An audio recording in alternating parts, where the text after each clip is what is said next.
आप इस वीडियो को देखकर पैसा जीत सकते हैं।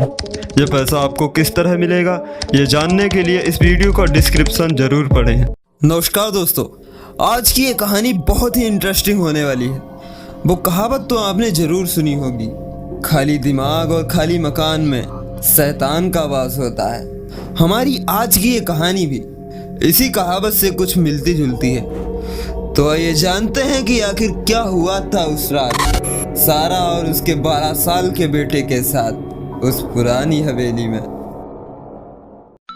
वक्त हुआ था उस रात करीब 10:30 के आसपास, जब सारा अपने 12 साल के बेटे एंडी के साथ एक बर्थडे डिनर पार्टी से वापस अपने घर लौट रही थी, जब अचानक ही रास्ते में बहुत जोर की बारिश शुरू हो गई। देखते ही देखते वो बारिश एक तूफान में बदल गई, जिस वजह से सारा के घर जाने के रास्ते में एक बहुत ही बड़ा पेड़ टूटकर गिर गया था। सारा अपने बेटे एंडी के साथ उस एरिया में नई ही शिफ्ट हुई थी, इसलिए उसे घर जाने का दूसरा कोई भी रास्ता नहीं पता था। तभी सारा की नज़र थोड़ी ही दूर पर बनी एक बहुत बड़ी सी हवेली पर गई। उस हवेली के अंदर लाइटें जल रही थी, इसलिए सारा को लगा कि शायद कोई इस हवेली में रह रहा होगा जो शायद उसकी मदद कर देगा। सारा उस हवेली के दरवाजे पर पहुंची और उस दरवाजे पर बेल बजाने लगी, मगर किसी ने दरवाज़ा नहीं खोला। कुछ देर बाद वो दरवाज़ा अपने आप ही खुल गया।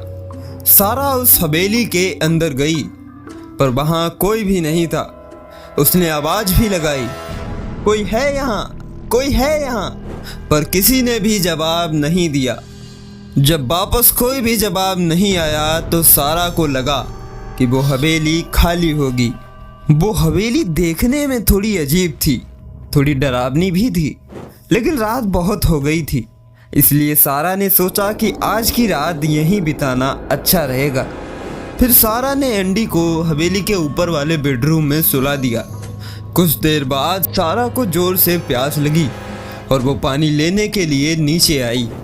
वैसे तो एंडी बहुत थक गया था, पर उस बेडरूम में लेटकर उसे नींद ही नहीं आ रही थी।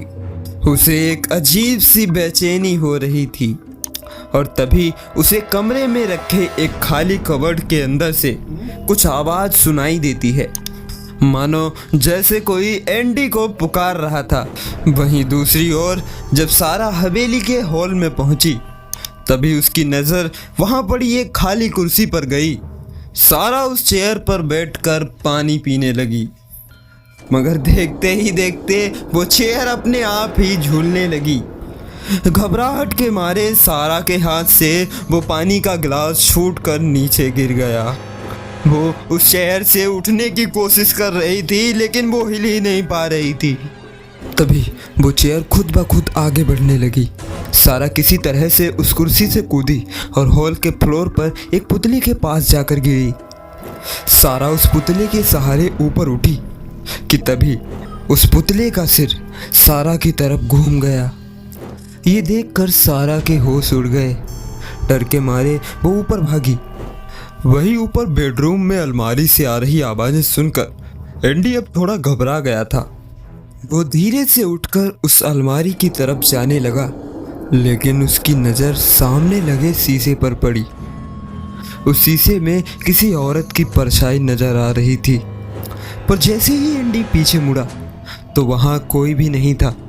फिर जैसे ही उसने दोबारा से उस शीशे में देखा, उस औरत की परछाई उसे सामने दिख रही थी। उसे देखकर वो औरत जोर से चिल्लाई और उसने एंडी की तरफ एक चाकू फेंका। एंडी खुद को बचाने के लिए नीचे जमीन पर गिर पड़ा और उस चाकू की वजह से सामने लगा शीशा पूरी तरह टूट गया। तभी सारा दौड़ती हुई वहां आई और उसने देखा कि एंडी जमीन पर पड़ा रो रहा था। फिर अचानक उस कबर्ड के अंदर से आवाज आने लगी, मगर इस बार वो आवाज सारा को बुला रही थी। सारा को भी अब बहुत ज़्यादा डर लगने लगा था। उसे समझ ही नहीं आ रहा था कि उस हवेली में आखिर चल क्या रहा है। उसने शीशे के पास से चाकू उठाया और उसे पकड़कर कबर्ड की तरफ जाने लगी, लेकिन तभी उस अलमारी के अंदर से एक बेहद ही डरावना इंसान बाहर आया, जिसका चेहरा नहीं था और उसका सिर उसके हाथ में जो बॉक्स था उसके अंदर रखा था। ये देखकर सारा ने एंडी का हाथ पकड़ा और दोनों वहां से भागने लगे।